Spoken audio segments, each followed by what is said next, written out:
It always seems impossible until it's done. These are the words of a man who spent 27 years in a prison cell, yet emerged not with a heart full of vengeance, but with a spirit of forgiveness so profound it would dismantle a nation, a system of oppression, and inspire the entire world. This is the story of Nelson Mandela, and how his Unbreakable will prove that even from the darkest of confines, one can change the course of history. He was born Rolihlahla Mandela in 1918 in a small rural village in South Africa. His childhood was filled with the oral histories of his ancestors, tales of courage and resistance that planted the seeds of a future leader. Breaking barriers from an early age, he became the first in his family to attend university.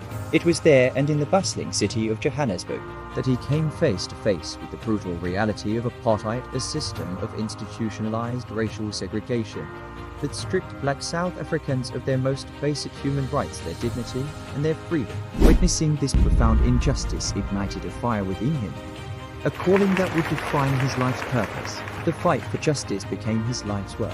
In 1944, Mandela joined the African National Congress, a political party dedicated to the rights of the black majority. He was not a passive member. Alongside other passionate young leaders like Oliver Tambo and Walter Sisulu, he still founded the ANC Youth League, injecting a new, more radical energy into the struggle. They believed in a more confrontational approach to challenging the racist regime. He and Tambo went on to open the first black-owned law firm in South Africa, providing affordable and often free legal counsel to those who had no other recourse against the oppressive laws of apartheid. He was a principal organizer of the 1950 to Defiance campaign, a massive non-violent movement of civil disobedience that galvanized tens of thousands of people to defy apartheid laws, filling the nation's jails in a powerful act of protest. For years, the struggle was one of peaceful resistance, but the turning point came in 1960 with the Sharpeville massacre. Police opened fire on a crowd of unarmed protesters, killing 69 people and wounding hundreds more. This brutal act of state violence convinced Mandela and his comrades that peaceful protest alone would not be enough to dismantle a system so deeply entrenched in brutality. In response, he founded Umkhonto weSizwe, or Spear of the Nation, the armed wing of the ANC. Their mission was strategic sabotage, targeting critical infrastructure like power plants and transportation links to cripple the apartheid state's economy. Crucially, their policy was to avoid any loss of life, focusing their attacks on symbols of the regime, not its people. His leadership in the resistance made him the most wanted man in South Africa. After years on the run, he was arrested. In 1964, Mandela and his fellow leaders stood trial in what became known as the Rivonia trial, facing charges of sabotage that could carry the death penalty. It was here, from the dock, that he delivered one of the most powerful speeches of the 20th century. He did not deny his actions, but explained them as a last resort against tyranny. He concluded with a declaration that would echo through the ages: "I have fought against white domination, and I have fought against black domination. I have cherished the ideal of a democratic and free society, in which all persons live together in harmony and with equal opportunities. It is an ideal which I hope to live for and to achieve, but if needs be, it is an ideal for which I am prepared to die." The world listened, and the judge, under immense international scrutiny, sentenced him not to death, but to life in prison on the desolate Robben Island.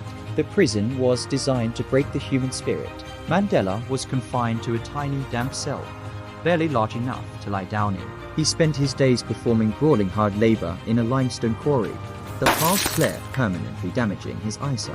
He was isolated from the world, from his family, from the movement he had led.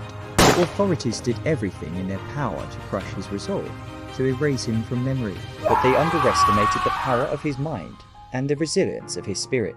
Within those prison walls, Mandela turned his confinement into a university. He studied, he wrote, he organized his fellow political prisoners, and most importantly, he made a conscious, difficult choice. He chose forgiveness over bitterness. He chose to understand his oppressors, even learning their language, Afrikaans, believing that true reconciliation could only come from understanding, not from hatred. As the years turned into decades, Mandela's imprisonment became a global symbol of the injustice of apartheid. A massive international movement, with the rallying cry "Free Nelson Mandela," put unrelenting pressure on the South African government. Finally, after 27 long years, on February 11, 1990, the prison doors swung open, and Nelson Mandela walked free. The world watched, holding its breath, as the man who had every right to be consumed by anger emerged with a message of peace and unity.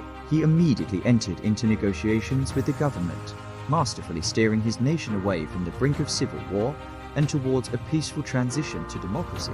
In 1994, South Africa held its first ever multiracial democratic election, and Nelson Mandela was overwhelmingly elected its first black president. As president, Mandela faced the monumental task of healing a deeply divided nation, scarred by decades of racial hatred and violence. Instead of seeking revenge, he pioneered a revolutionary path to national healing, the Truth and Reconciliation Commission.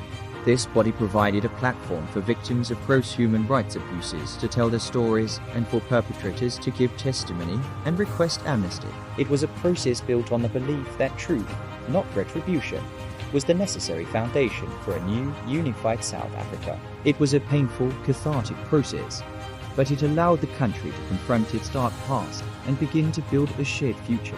His presidency was filled with iconic moments of reconciliation, but perhaps none so powerful as his appearance at the 1995 Rugby World Cup final. Rugby had long been a symbol of white Afrikaner identity and a source of pain for the black majority.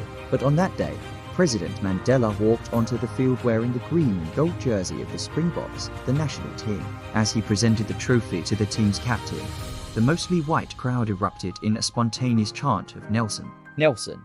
In that single, masterful gesture, he united a nation behind a common victory, transforming a symbol of division into a symbol of a new, unified rainbow nation. Nelson Mandela's legacy is a testament to the enduring power of the human spirit. He taught the world that true strength is found not in retaliation, but in forgiveness. He demonstrated that resilience is the ability to endure unimaginable hardship and emerge with your principles intact. He proved that unity is more powerful than division, and that even the most profound pain can be transformed into a world-changing purpose. His life is the ultimate embodiment of his own famous words. It always seems impossible until it is done.